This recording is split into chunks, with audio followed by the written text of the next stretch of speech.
Everybody, welcome to Sunday service. My guest this week is somebody very, very special that as soon as I heard about her, as soon as I started talking to her, I knew, much like I knew about her colleague, Dr. Blichstein, that they know things that nobody else knows. My guest this morning is nutritionist Jill Brook. Jill has been a nutritionist for over 20 years and a POTS patient herself for over 25. Amazing, being that she's only 27 years old. She grew up in Wisconsin, earned degrees from Princeton and UCLA, and then worked as a nutritionist and researcher for UCLA and the Pritikin Longevity Center. In 2001, she started her private practice in Pasadena, California, where she worked with adults, college students, and sports teams, focusing on cutting-edge nutrition. Over the years, she's published 3 books, won several awards for outstanding service, and provided initial consultation to Disney, including Mickey, Goofy, Pluto, and Minnie, Caltech, NBC Today Show, and others. And in 2013, her POTS symptoms worsened and forced Jill to move to an even cooler climate and work from home. I could go on, but it would take the entire hour and a half to complete all of her accolades. Jill, thank you so much for being here and welcome to the show. Oh, thank you for having me. I really admire the forum that you have created. I think it's just wonderful. Thank you so much. So Jill, we have a lot of different people here from a lot of different walks of life. We have many post-COVID long haulers here. We have many people who are coming out of COVID. We have many cardiovascular and pulmonary patients and a mixed bag. As you know, COVID patients are so varied that, we're kind of all looking for that magic bullet. And we know that every patient is different. And the goal for today, in my mind, is I would love to kind of provide some clarity for so many of the buzzwords that we hear in everyday talk. So one day we hear, we know that COVID is inflammatory, but we've heard a lot about POTS. We've heard a lot about autonomic dysfunction, autoimmune diseases, MCAs, LDNs, WTFs. And the idea is that, I would love to clarify some of these things today for our audience so that they leave here not just with another list of buzzwords, but with an understanding of what is their next step. So without further ado, can we just please start with the basics of inflammation? Sure. From my perspective, inflammation is what you get when the immune system is doing its job. And when the immune system is going after, potential bad guys in your body, there's inevitably some collateral damage. And, inflammation is a wonderful thing so long as it turns off at the appropriate time. And what we're seeing is that a lot of our lifestyle and dietary and environmental factors that we have nowadays make it harder and harder for that inflammation to ever shut off. I think highly connected with that is autoimmunity, and autoimmune conditions are on the rise in westernized countries. And I think that's not a coincidence because what happens in autoimmunity is that your immune system attacks some of your own healthy tissues.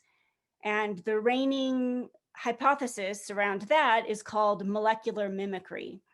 And it suggests that if your immune system is attacking a perceived threat, say a virus, if you are unlucky and you just happen to have some of your own tissue that resembles that virus at a molecular level, then your immune system's not going to be able to tell the difference between them. And so it's going to attack both. And so there are things, I hope we're going to talk a lot about gut health. And what we're learning is that there's a lot of things that we can do to control how many pieces of garbage, how many perceived threats enter our bloodstream. Because the more garbage we let into our bloodstream, the more chance there is that our immune system is just going to do what it's supposed to do, which is identify potential threats and go after it. And so, of course, the more that the immune system's doing that, the more collateral damage there's going to be, the more opportunities there are for the autoimmunity to kick in if you just happen to be unlucky and some of your own tissue cross reacts with some of those antigens. And so that's why I'm really excited to talk about gut health. I prepared a few things to discuss before gut health, maybe like POTS and mast cell activation syndrome. But when we get to gut health, that's where the really promising stuff is, because it suggests that we can do better than just manage inflammatory conditions. We can actually halt them, we can prevent them. And that's the stuff that I wish that I had known 20 years ago when I started having my autoimmune problems, because I think you can prevent a lot of damage. Jill, I don't want you to feel any pressure. If we don't get through everything today, you are welcome here at any given moment in time, and I think people will come back to that. Two quick questions. So when you say that our own tissue can mimic the virus, is that something based on organ, or does that vary from individual to individual? So that would vary from individual to individual. And what they think is that some people are just unlucky. And if your immune system is going after a certain kind of molecule, it has identified that as a risk, as a danger to go after. Let's say if you're just unlucky and you happen to have a little bit of thyroid tissue that at a molecular level just happens to look like that invader, then your immune system may not be able to tell the difference between the two, and it might attack both. And what the research suggests is that your body can go a long time having some of this inflammatory damage or autoimmune damage without any symptoms. And it's only when you get enough damage that you will actually start to see something like an autoimmune disorder where there's enough tissue damage that you're getting symptoms from it.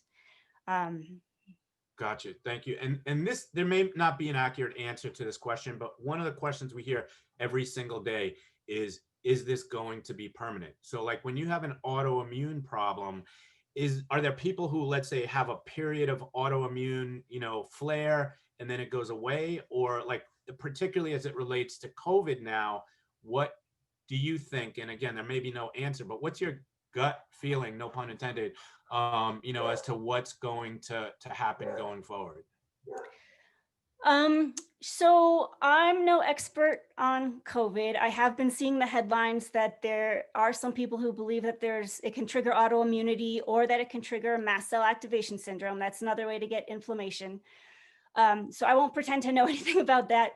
But what I do know is that in the inflammation and autoimmune literature, there's some really, really encouraging, the reigning theories about autoimmunity and inflammation would say that you can halt it and that you can reverse it. And in these communities, you see a lot of people who have done that. I think that in some cases, it may not be possible to undo all of the damage that has been done. I think healing is a different thing. And actually, I would love to come back in some time and talk about some of the diets. There's some research on some diets that appear to do amazing things for healing. People who had, for example, MS are now finding that they can heal nerve tissue that wasn't thought to be healable. But that's a whole different thing. That's something called the fast mimicking diet, and it is just mind-blowing. So the healing is also maybe more promising than we might have thought just a few years ago. But as far as the inflammation and the autoimmunity goes, there's the reigning theories would say that you can pretty much do a lot to halt that. And there's plenty of people out there, even in the dysautonomia world, who are saying that they were able to halt their dysautonomia through gut health. But I should specify that there's a lot of different reasons people can get dysautonomia. One of them appears to be related to autoimmunity and inflammation. There are other reasons too, like genetic problems or toxicities. And so the one that appears to be haltable or reversible does seem to be the autoimmune one. And so if there is one silver lining to getting this after COVID, I would say that post-viral dysautonomia is consistent with an autoimmune basis. And if it is autoimmune, then the current theories would suggest there's more you can do about it. That's super encouraging to so many people. And, you know, the other thing about it is that dysautonomia is, again, so variable and presents in so many different ways for other people. Feel free to open your slides at any time and, you know, and take us through a journey through the gastrointestinal system. Okay, perfect. Are you seeing that okay? Yep. All right. I just wanted to say hello to all the patients out there, and I salute you for coming to a nutrition talk the weekend before Thanksgiving.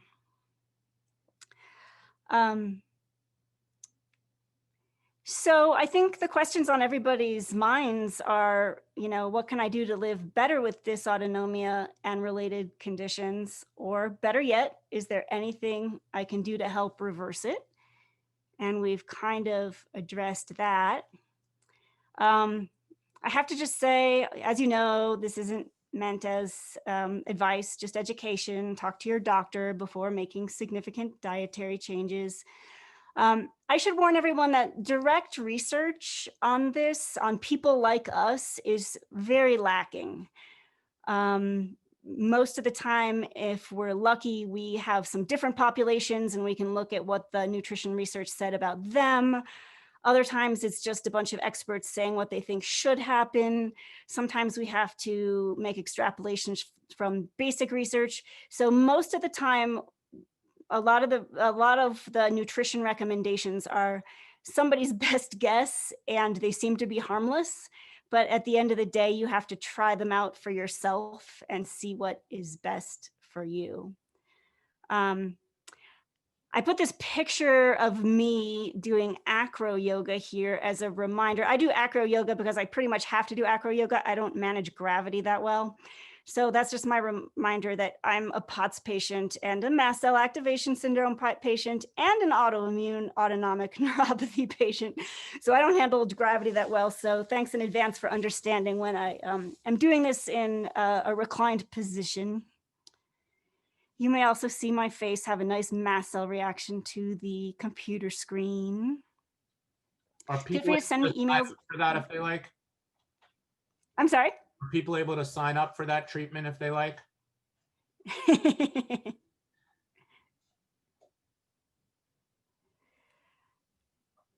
Okay, so we're gonna have kind of two parts. Part one is managing POTS, GI dysmotility that oftentimes goes along with POTS, and mast cell activation syndrome.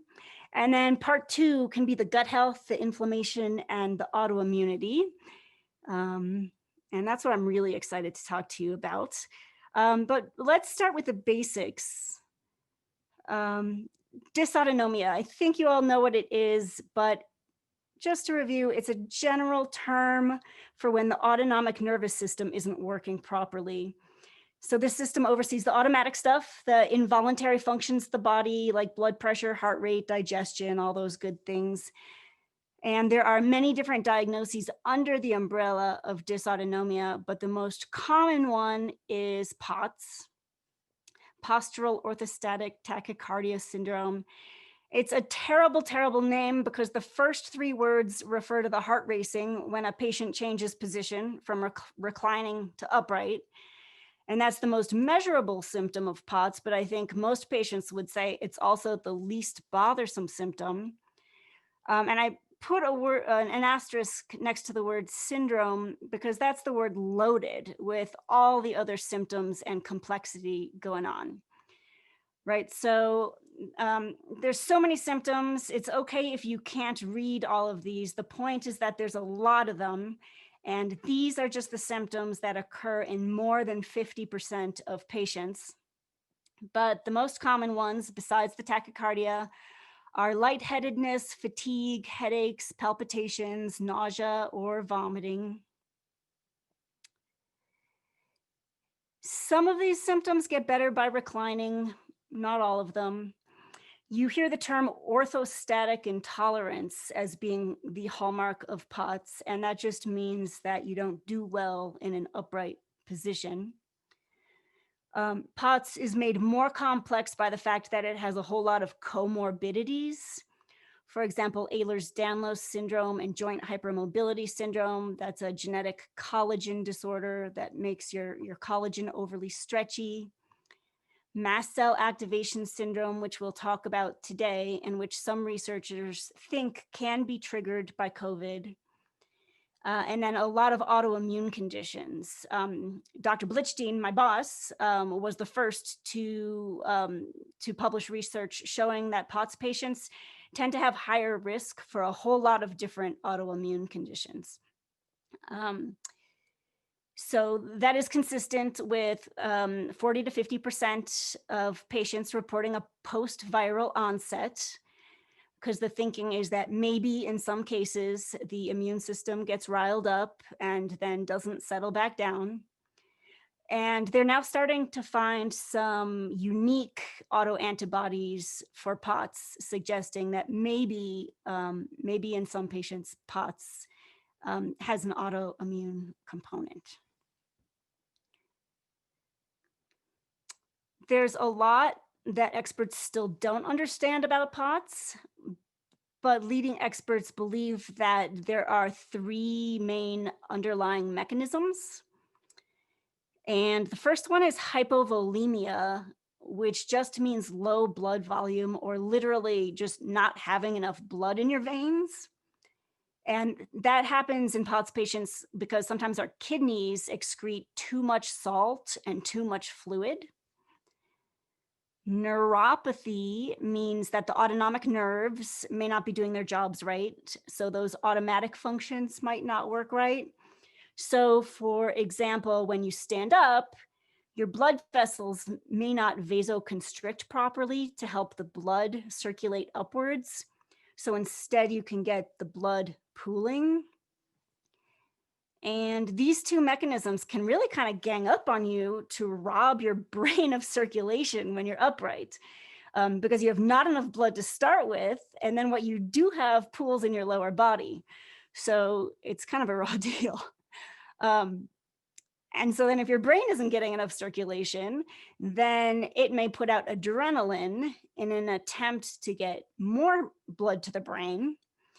And if it's doing that all the time, it can lead to a hyperadrenergic state, which means that you're just chronically in that state of fight or flight. Jill, could I ask you, is hypovolemia the same as dehydration? How are they related?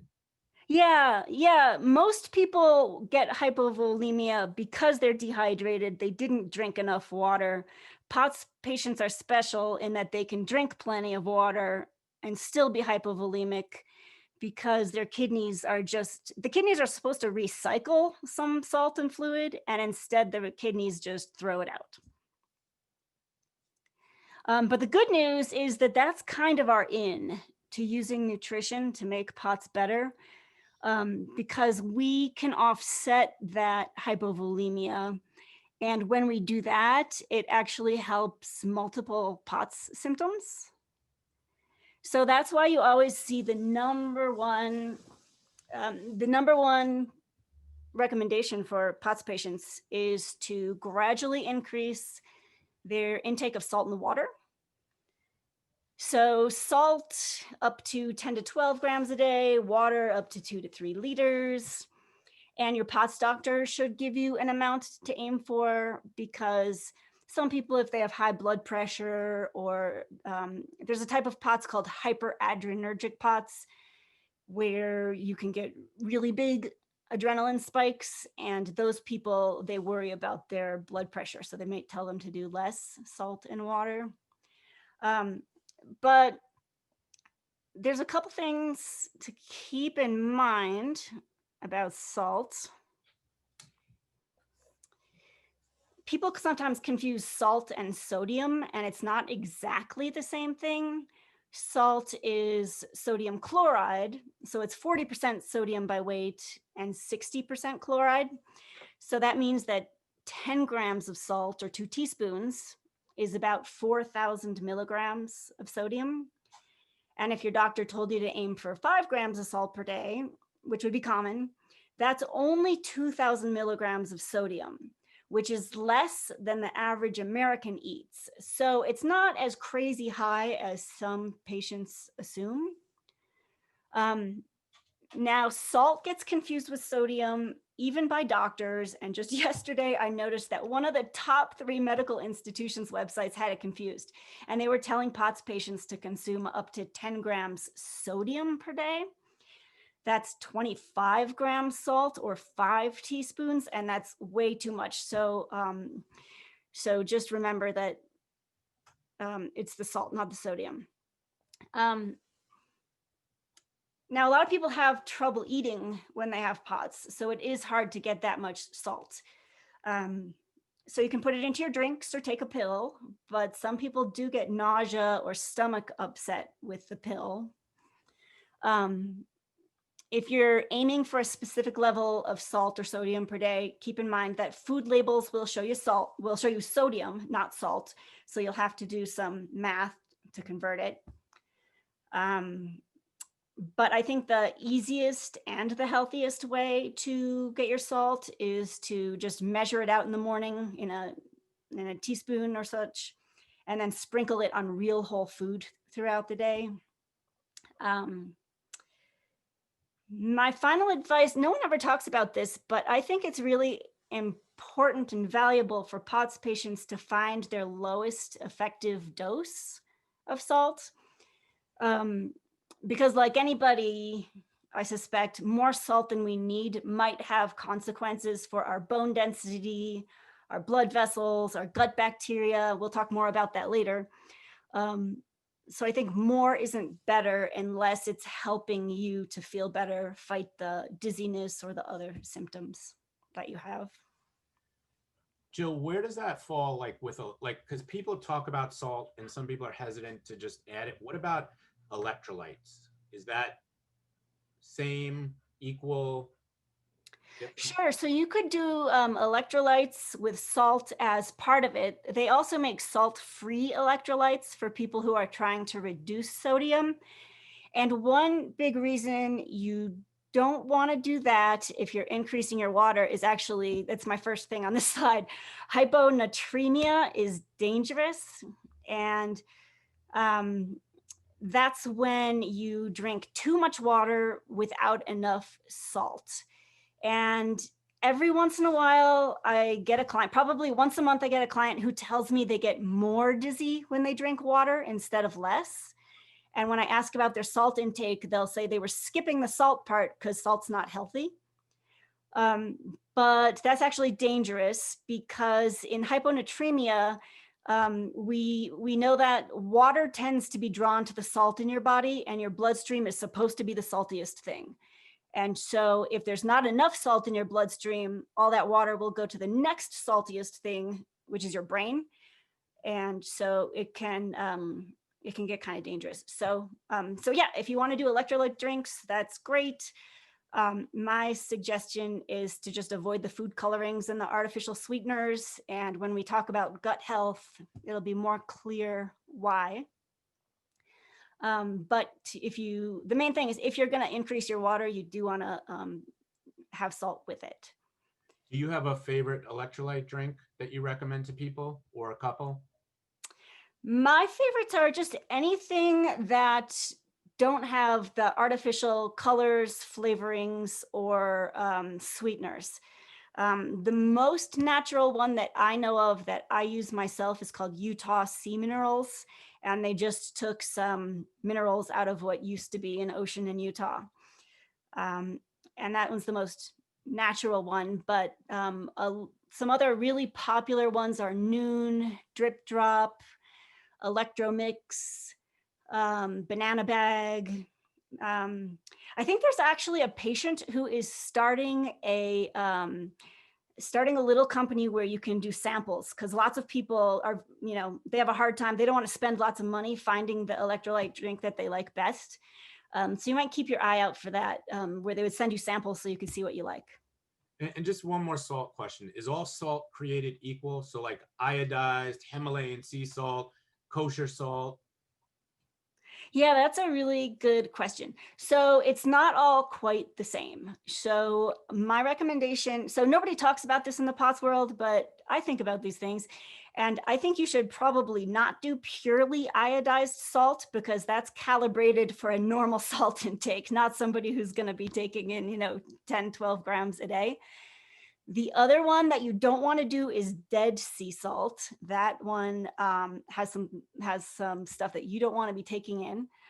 Other sea salts are all, I think, pretty good. The Himalayan sea salt is good. You will read that some salt is found to have microplastics in it because our oceans are just getting dirtier.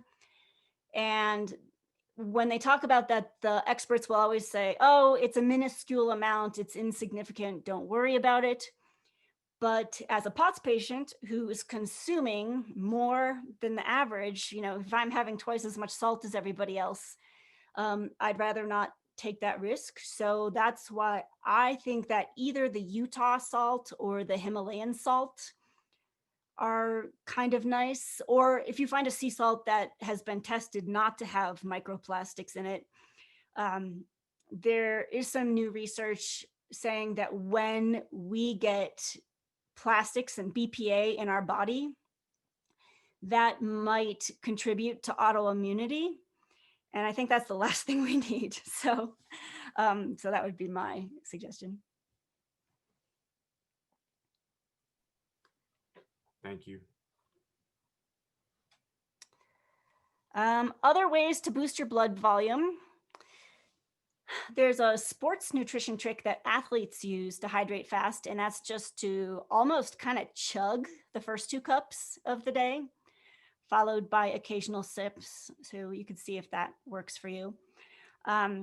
There are some doctors who warn against people doing more than 3 cups of water a day. 3 cups of water per hour, because they think their kidneys can't keep up. Now, theoretically, a POTS kidney might be getting rid of all that water fast, but it can't hurt to try to even your water out throughout the day, not do too much of it too fast. Exercise boosts blood volume. So if you're able to do that,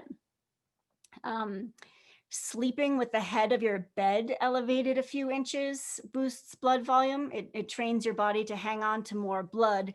So the way you do that is you just put a couple books or bricks, or you can buy risers on Amazon for a couple dollars under the head of your bed.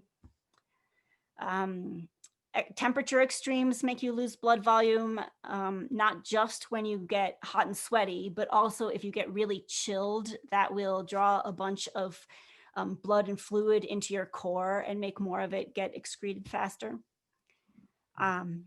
And then the last one's avoiding diuretics, especially alcohol. POTS patients seem to do really horribly with alcohol.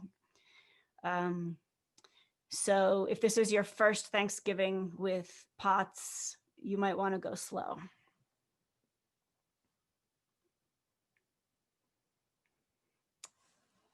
The other big advice for POTS patients is to do small, frequent meals. Lower carbohydrate may help. A lot of POTS patients have trouble controlling their blood sugar. So lower glycemic small meals can help with that. In healthy people, chewing sends more blood flow to the brain. So that's worth a try. Chewing more is healthy anyways. A lot of POTS patients feel bad after they eat. Sometimes they get a lot of tachycardia or dizziness right after eating. And it might be because when you eat, you're sending blood to your stomach and you already don't have enough blood for everything you want to do. So lying down after eating can help in that situation. A lot of POTS patients feel worse in the morning and better at night. So nibbling throughout the early part of the day and then getting in a nice nutritious meal later at night works for a lot of POTS patients. Caffeine can go either way. On the one hand, caffeine is a vasoconstrictor, which can help some POTS patients.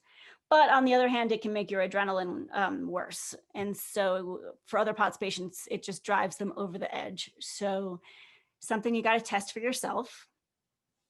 POTS patients appear to have about 4 times the rate of celiac disease as the general population, which is still only 4% of POTS patients. But if you suspect you have celiac disease, it's worth getting it checked out.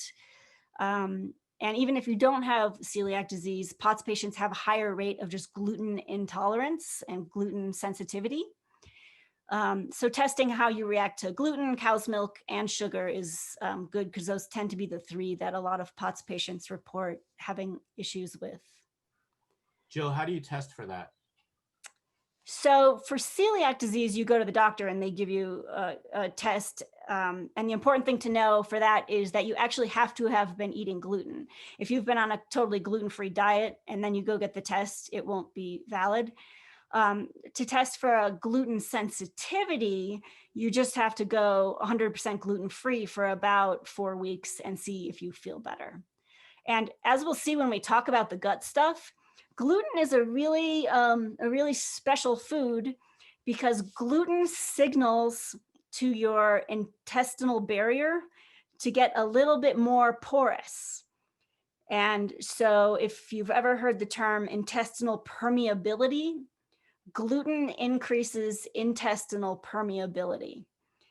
And as we'll see when we get to that part, that can make a huge difference for inflammation, because more intestinal permeability means that more of whatever is in your intestines is allowed to get into your bloodstream.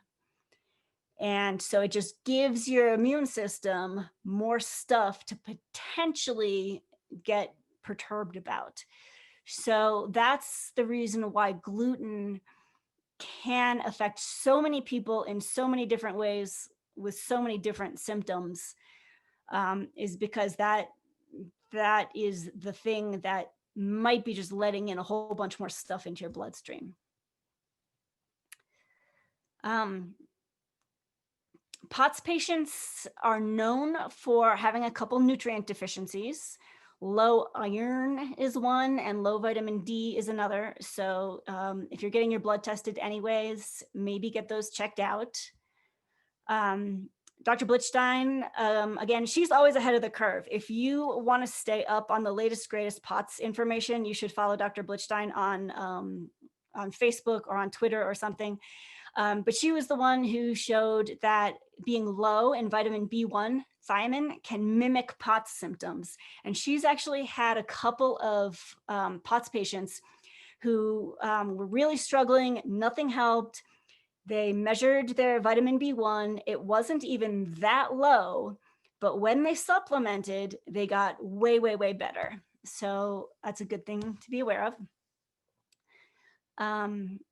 Low magnesium is a problem in a lot of people. You know, much of America is low in magnesium, but it can make relaxation more difficult.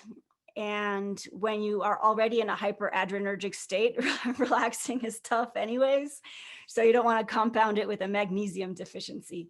So magnesium is in a lot of healthy foods, beans, greens, nuts, but you can also take a supplement. We'll talk about supplements in a second. But like I said, at the end of the day, you kind of have to figure out what works for you. So keeping a food and symptom journal is what we recommend, so people can figure out their own unique body.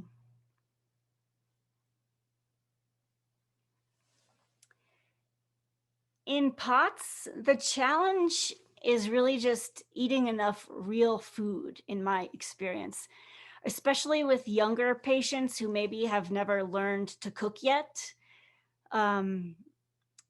Because when you've got POTS, your energy is bad. It's hard to stand up. You might be heat intolerant. And so all these things make it really hard to cook.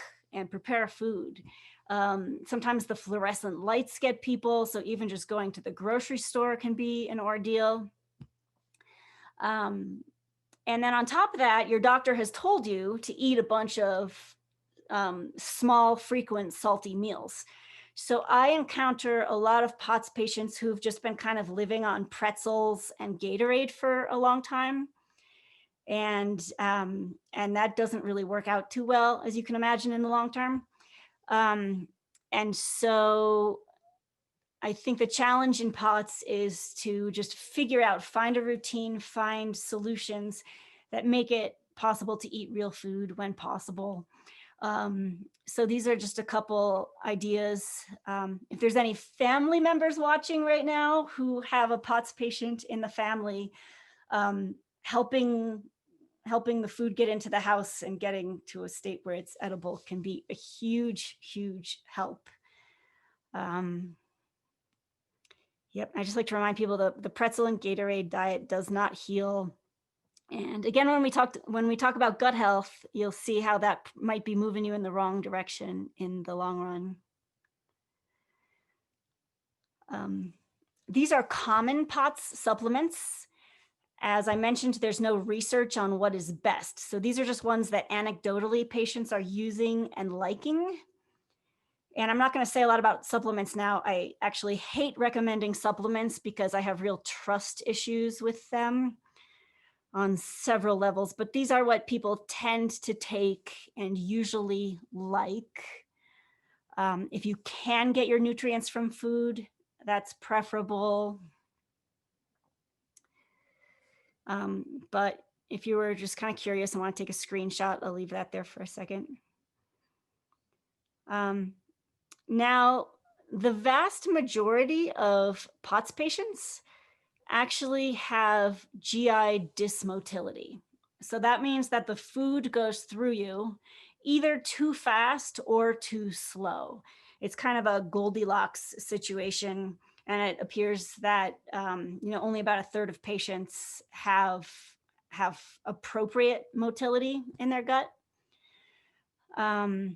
The problem can be either that your stomach is too fast or too slow to release food, or it can be your intestines. A couple contributing factors might be neuropathy. The nerves that serve your GI tract might be damaged, or we know that when you're in fight or flight mode, then you don't get enough blood circulation to your digestive tract. SIBO is something that we'll talk about with gut health, but it stands for small intestinal bacterial overgrowth. And we know that there are supposed to be a lot of gut microbes that live at the very end of our digestive tract. But if you have slow digestion, sometimes those can crawl up into the small intestine. And when they do, they cause a lot of problems, a lot of discomfort, gas, bloating, IBS type symptoms. But then they can also turn into a vicious cycle with the GI dysmotility, because those gut microbes can cause your intestines to either slow down or speed up. So we'll talk more about it later, but the main thing to know is that SIBO is treatable. And so if you have it, you want to treat it.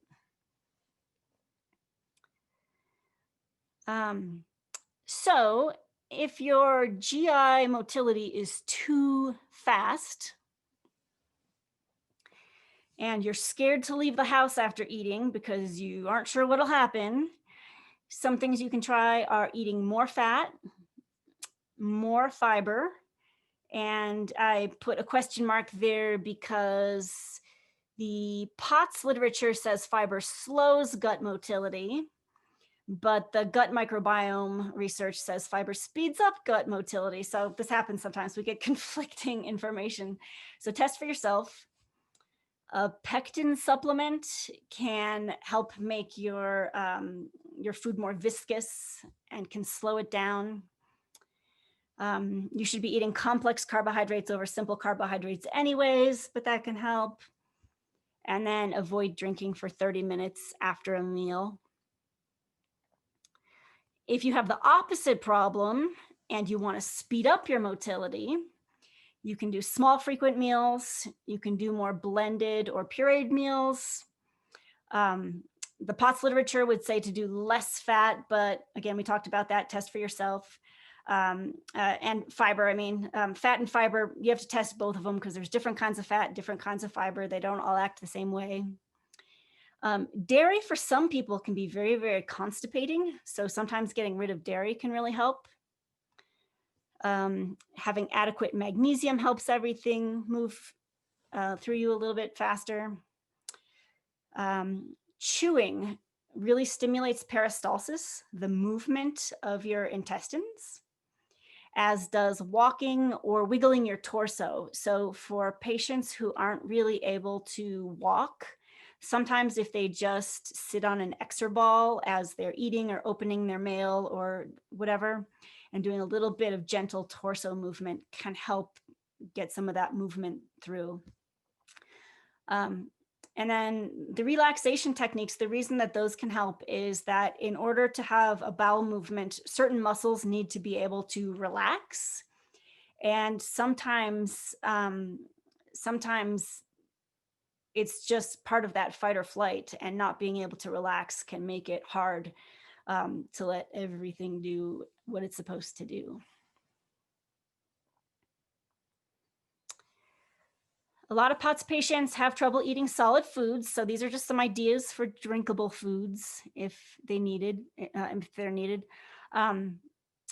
If your appetite is very low, you can try combining sweet and salty flavors to boost your appetite. It's called taste bud ping pong. And I learned about this, back when I was mostly seeing people who wanted to lose weight, and taste bud ping pong was causing them to be obsessed with food all day long. But now we can try using it in reverse to get people more interested in food. And the other thing to know is if you need to absorb more calories, pre-blended foods will help with that. So for example, if you were to eat a bunch of nuts, you would absorb about 20% fewer calories than if you were to eat nut butter, because when it's just already pre-blended like that, you can absorb more. So that's kind of the POTS tips that exist. Next, we're going to move on to mast cell activation, but is anything more about POTS? Any questions or anything else we should talk about?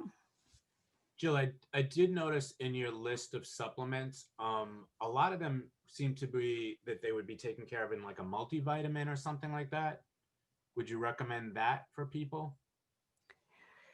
Yeah, I would recommend a multivitamin, I guess, but I wouldn't recommend assuming that it's taking care of you. One of my issues with vitamins is that what they should do for us in theory, they often let us down in practice. And so I've not ever seen any good research showing that people really benefit that much from a multivitamin. And so we just want to make sure it doesn't make people think that they're taken care of, and so that now they don't have to work hard to get that stuff from real food. Gotcha. But yeah, it's probably a good insurance policy. Also, I speak to the guys at Wilner Chemists a lot, who are like the absolute like supplement nerds, like they're like the Star Trek of supplements. And they say like people are coming in right now and asking for like 10 different anti-inflammatories. And my feeling, and please tell me if I'm right or wrong, is that when you add 10 anti-inflammatories or add 10 of anything at one time, that could be inflammatory. No? Well, I guess my feeling is that for one thing, it depends on what they are. We know that when you extract just one vitamin, for example, out, or one antioxidant out of a food and put it into a supplement, it does not act the same as if it were in the food. We know that when antioxidants are in food, especially when we eat them together. So if we eat, like when you eat the rainbow, it sounds like so trite, but honestly, every antioxidant is a different color. So when you eat those together in real food, we know that there's a synergistic effect, right? That the nutrients end up being better than the sum of the parts. And that holds for food. For supplements, I have not seen great, like, look, I guess one way I look at it is think of a supplement that's been around for 50 years that everyone still loves and takes, right? Can you think of a single one? Do they ever stand the test of time? Look at calcium. We thought calcium was the one we could rely on, right? Good old calcium for our bones. And now Johns Hopkins is finding that it appears that when you take high dose calcium, it doesn't actually get into your bones. It gets into your arteries where it calcifies those instead and causes heart damage. And so to me, it's a good reminder that sometimes our assumptions seem so logical at the time, but it can take 50 years to actually see what are the unintended consequences. And so that's just one reason I am not so comfortable with supplements. The other being that they have a really bad track record for purity and accuracy on their labels. You know, when third-party testers go in and take supplements off the shelf, they find that it's kind of all over the map as to what is actually in the supplement. So I guess that's a long way of saying I have deep trust issues. Get it from food. If you can. I'm sure there's some amazing companies out there that are doing really good work. But by the time you have enough evidence, I mean, the other thing that's becoming clear is that when research is funded by somebody with a profit motive, Definitely. it does not get the same results on average as research funded publicly. So, so I have a hard time getting trust in supplements. I take some, but I don't love them. Yeah. Great points. Thank you. All right. Should we move on to mast cell activation syndrome? Absolutely. Okay. So, you mentioned that you hadn't seen a lot of COVID patients, but mast cell activation is something that's like a super hot topic in COVID and post-COVID right now. So if if we could try to incorporate that, that would be awesome. Thank you. Yeah.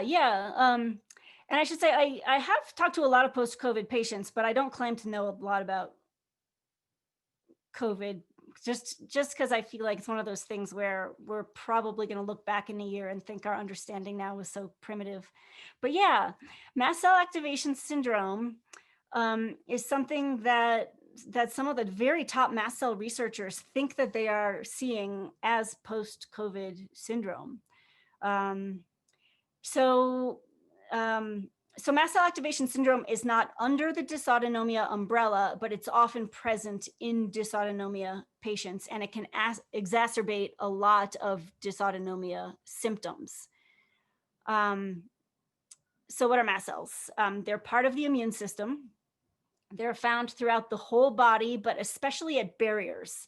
So like they're on the skin, the GI tract, the lungs, the blood vessels, places where they presumably would try to protect us from things coming from the outside world. When they perceive a threat, they degranulate, which means that they just explode. And they can release a whole bunch of different chemicals called mediators.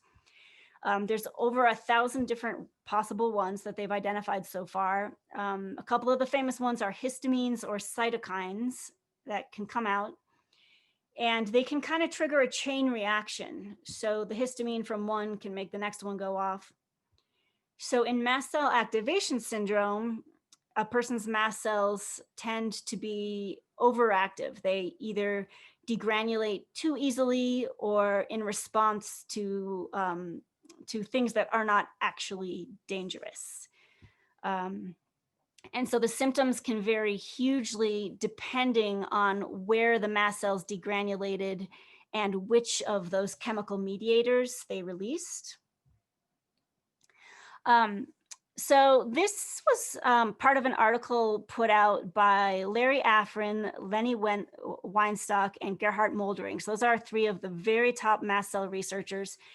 And they think that the COVID-19 hyperinflammation and post-COVID illness might be mast cell activation syndrome.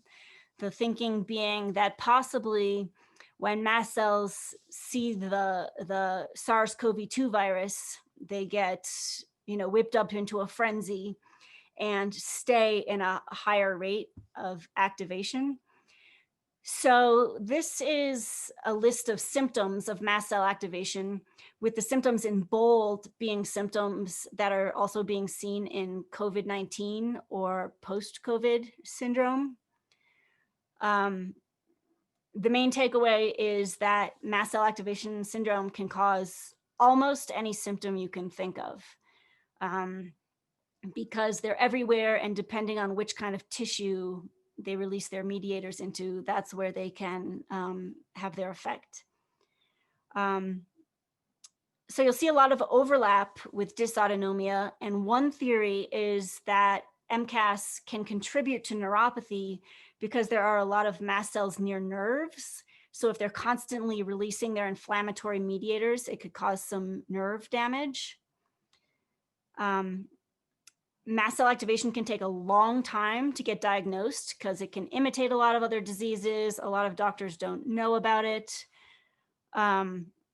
I'd say I found out that I had MCAS by coincidence because I took antihistamines for something else, and those are the first line of therapy in MCAS. And I immediately felt better in like 20 different ways. So feeling better on over-the-counter antihistamines might be one clue that you might have MCAS. And once you have MCAS, it means you're now a part-time detective, because the main thing that you can do is to try to identify specifically what are your triggers and then avoid them. And I know right now you're probably, thinking, I know my worst trigger, it's the coronavirus.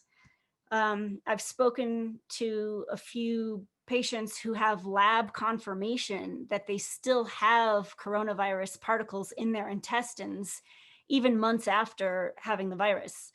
And they haven't been able to get confirmation as to whether these particles are alive or dead, and it's unclear whether they might be contributing to the problem. But I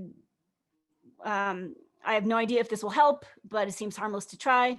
But this is a list, this is an article listing foods that have antiviral effects against SARS-CoV-2 virus.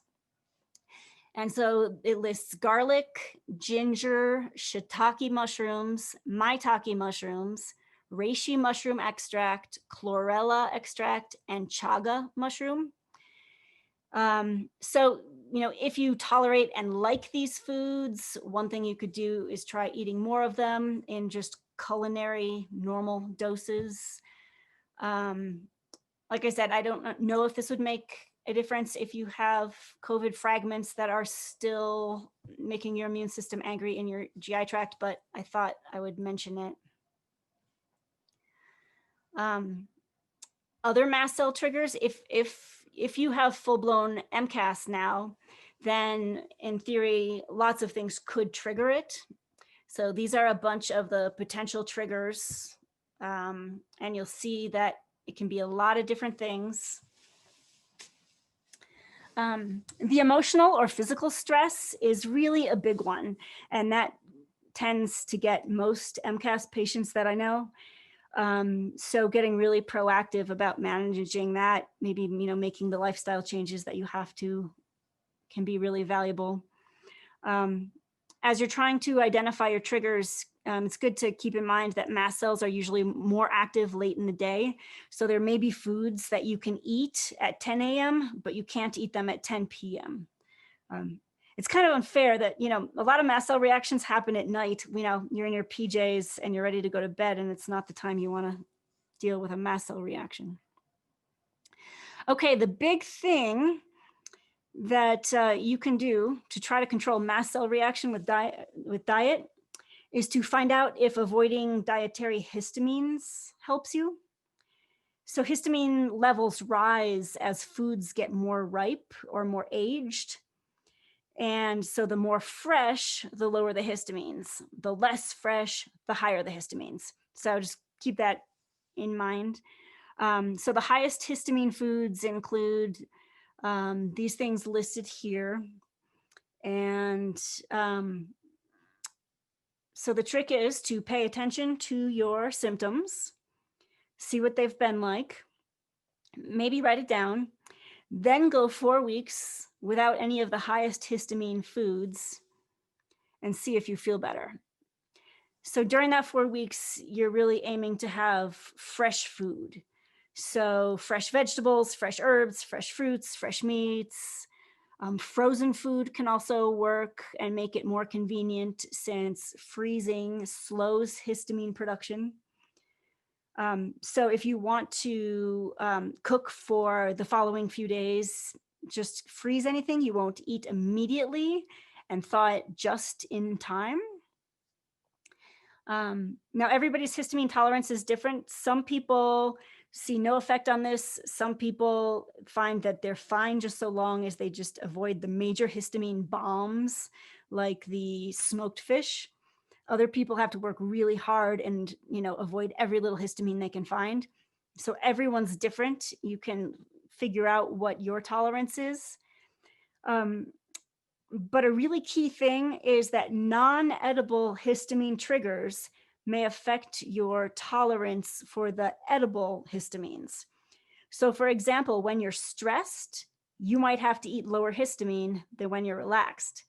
I live in California, and so among MCAS patients in California, it's kind of well known that during wildfire season, we need to eat lower histamine because all that wildfire smoke is tending to set us off. So this is not all that there is to a low histamine diet. If you feel better, you can do a deeper dive and there's more that you can do. But doing this should be enough to tell you if it's worth it or not. And you really only want to continue if you do feel better, because unnecessary food restriction backfires. And I see this all the time. People thought they were doing the right thing by avoiding anything they ever read could possibly be a problem. So they're left with only a very low variety. And over time, that backfires for the reasons here. And especially when we talk about gut health, we'll see that if you want to have the biggest diversity of gut microbes, you have to have the biggest diversity of natural foods. And so a very, very limited diet will take you in the wrong direction. These are some common supplements that MCAS patients are using. The one supplement that I actually feel really good about recommending is called Neuroprotech. And it's a combination of natural mast cell stabilizers, quercetin, lutein, and rutin. And it's in an olive pomace base. The olive oil is another natural mast cell stabilizer. And the reason I actually trust this supplement is that it was designed by a top mast cell researcher, Dr. Theo Hardy's at Tufts University. And he did all the basic research and then he made the supplement. He tests them for purity. His website also has other variations of this supplement. And you can get it in skin cream if that's where your mast cells are angry. These other supplements have some research behind their ability to stabilize mast cells. But the main thing with MCAS, again, is to just find your best routine. Probably when it comes to eating, you might find there's a time of day that works better for you where your mast cells are less reactive. Some people find that either cooked or raw is a lot better for them. Blended and pureed foods usually are less likely to trigger mast cells. One thing that is kind of a cruel fact of MCAS is that the act of eating itself can trigger mast cells. But so having foods that are kind of pre-digested by being blended or pureed can help. Um, Finding a relaxed and comfortable place to eat actually really can make a difference because we know stress activates mast cells. So I've had clients before who would react if they sat in their kitchen to eat, but if they went outside for a walk in their yard where they were with nature and felt like they were in their happy place, then she could eat without a reaction. And I don't know if that was a fluke or if that's a common thing, but I find that interesting. And I think that's why I've seen a lot of people helped by relaxation techniques, because MCAS can make you develop a lot of anxiety around food. And then that anxiety becomes a self-fulfilling prophecy because anxiety can trigger mast cells.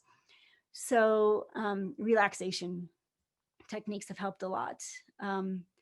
And again, just sticking to the widest variety of foods that you can, because the next thing that we'll talk about is going to be gut health and how that is the huge, huge, huge thing underlying inflammation and inflammatory conditions.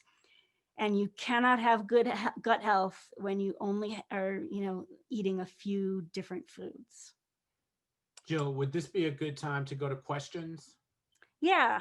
Okay, so Beth, why don't we give people the option to unmute, and we'll take a few questions, and then maybe we go to gut health the next time we begin. Does that work, Jill? Yeah, perfect. You reminded me about eating during stress. When I used to work on an ambulance, we used to stop to go get eating, and then we'd get a call, and like you'd wind up eating like a 6-inch or 12-inch sandwich in 30 seconds on the way to a call. Probably wasn't the best. Yeah. I'm hearing a lot from patients using something called dynamic neural retraining, where they're seeing a lot of benefit from that. And I think it has a lot to do with just training the stress response out of your body, which is kind of interesting. Yes. From your mouth to God's ears. Ladies and gentlemen, we will make you unmutable. So if you do have questions, let's try to please keep them just more general than your personal nutrition consult. And then we will have Jill back as many times and as often as she is willing. Oh, hi. I have a question about this nutrition and sleep, like the sleep disorders that come with dysautonomia and maybe mast cell too. Yeah. So there definitely is a good amount of sleep disturbance associated with POTS and probably other dysautonomia too, but it's more studied in POTS. And it oftentimes gets explained as unrefreshed sleep. And it's a big problem.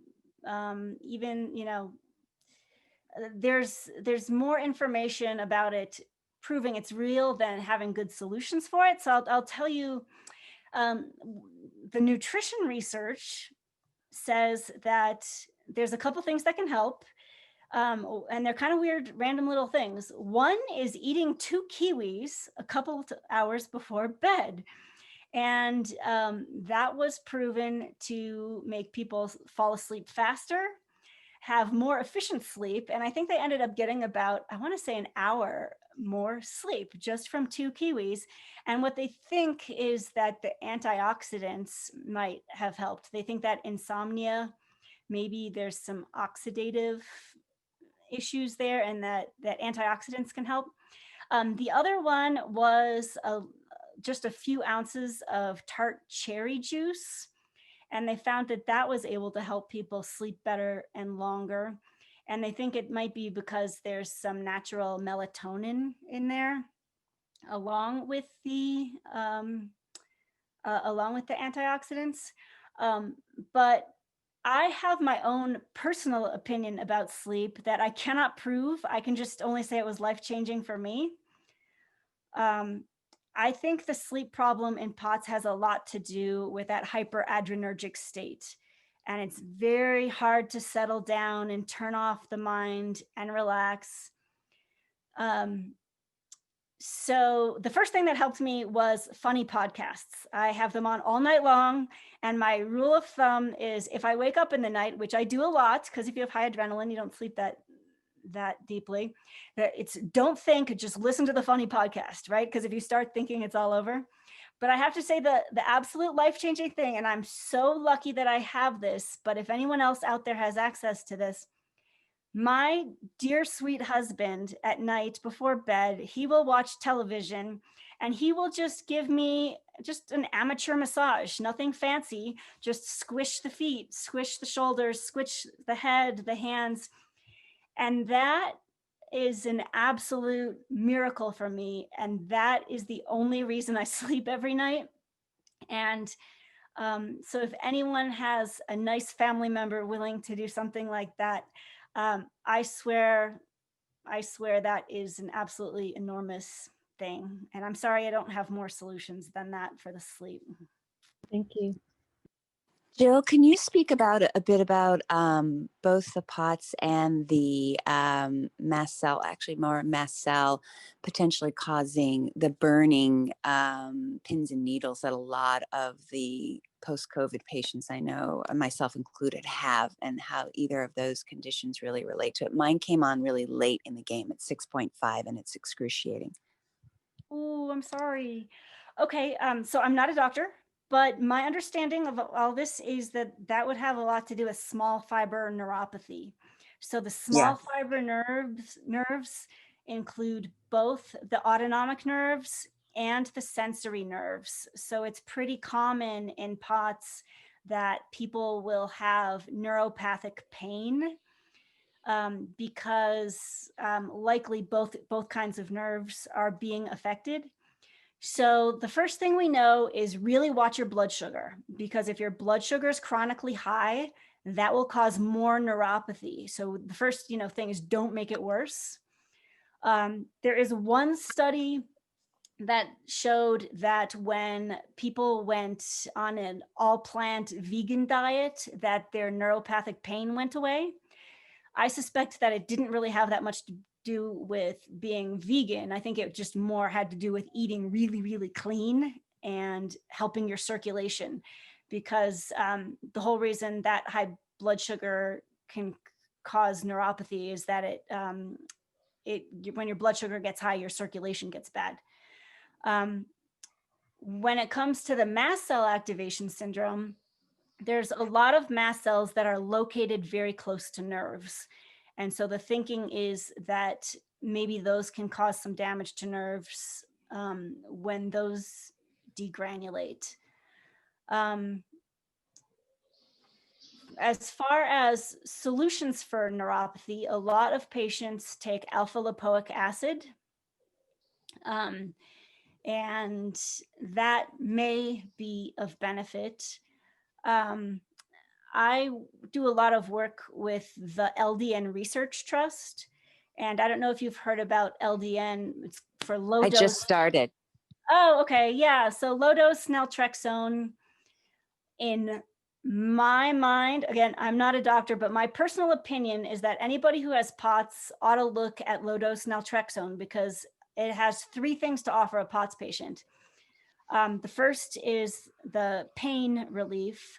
The second is it's an anti-inflammatory, but the third is that it can help with, it can help speed gut motility.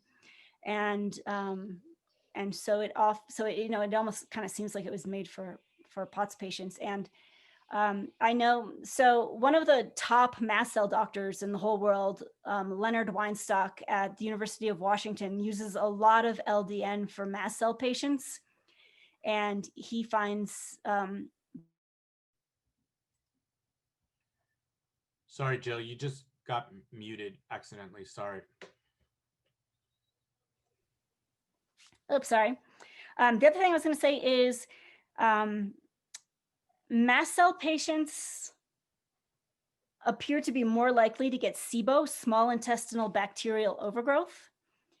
And some of the top mast cell doctors are finding that if you have that and if you treat it, a lot of your mast cell symptoms can get better. So that is something to maybe look into.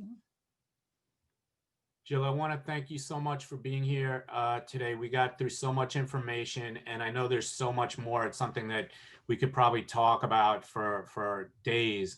So let's try to set up a time for you to come back here sometime soon.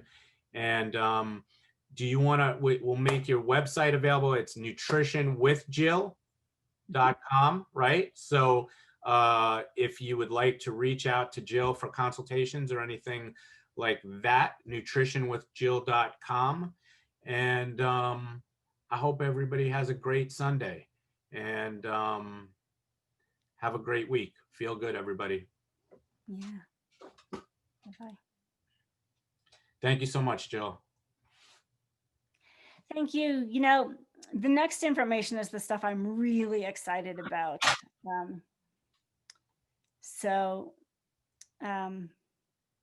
I hope that's what will really turn people's life around. It reminds me of that old question, how do you keep a nutritionist in suspense, you know? We'll tell you next time. So anyway, have a great week, everybody.